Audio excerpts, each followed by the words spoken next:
na kamusta ko yung kambal. "How's the twins?" Sabi ko gano'n tapos sesenan nila ako ng video.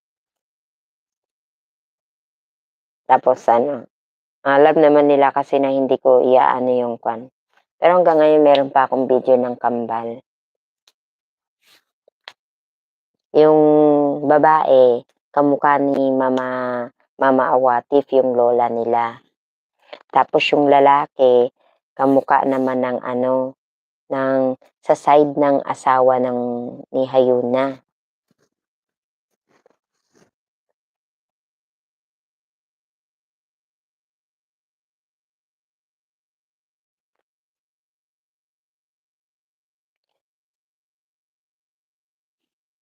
So, Ma'am Evelyn, nagpaalam ka na sa amo mo na magfo-for good ka na? Ang hirap niyan, hirap magpaalam, ang sakit sa dibdib, lalo na kung kasundo mo sila, ang sakit sa dibdib. Alam mo yung, basta, hindi ko mapaliwanag yung sakit ng naramdaman ko nung iniwan ko sila. Parang parang parang meron akong iniwang family na nasaktan ako nung iniwan ko sila. Gano'n ko sila kamahal.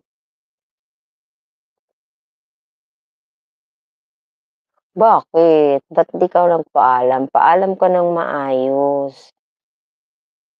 Hindi hindi para okey lang yung tawag dito, para okey sila sa'yo nung I mean, sabihin mo sa kanila yung totoo, hindi yung paasahin mo sila. Kasi pagka hindi mo sinabi sa kanila, hindi sila kukuha ng kapalit mo.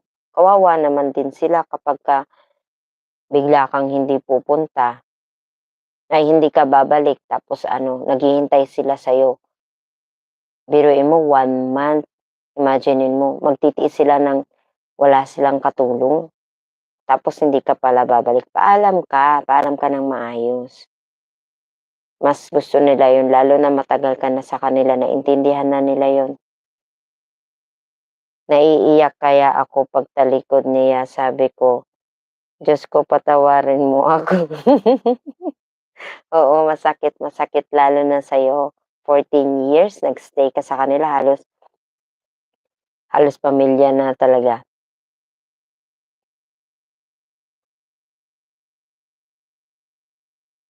Ako yung alaga ko, pagka may sakit ako, ang ginagawa ng alaga ko, yung apo nun ha, kasi hindi ko naman yung alaga kong matanda patay na yun, eh.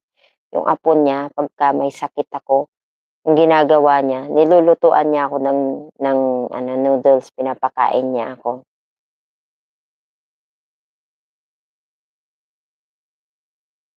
Papayagan ka, papayagan ka. Sasabihin mo lang na ah, gusto mo naman na maalagaan mo yung mga anak mo, ganyan, o kaya ayaw ka na ng pabalikin ng mga anak mo, gusto ko na makasama ng mga anak mo, gano'n.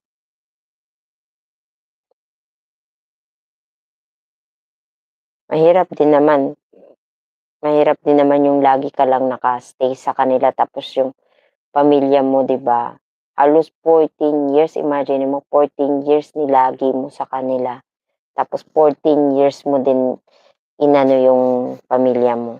Kaya mo 'yan sis, masakit lang sa dibdib pero mas masarap sa pakiramdam yung yung nagpaalam ka ng maayos. Kinig lang ako Jenny, busy lang, tambay lang ha. Okey lang RCR. Mag-e-end na rin pala ako, 5 minutes na lang. Ay, thank you ma'am.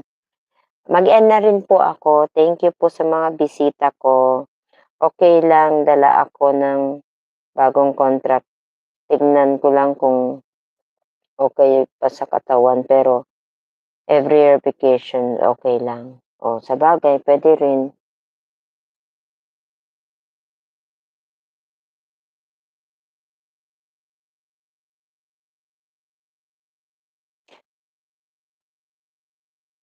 Bye-bye.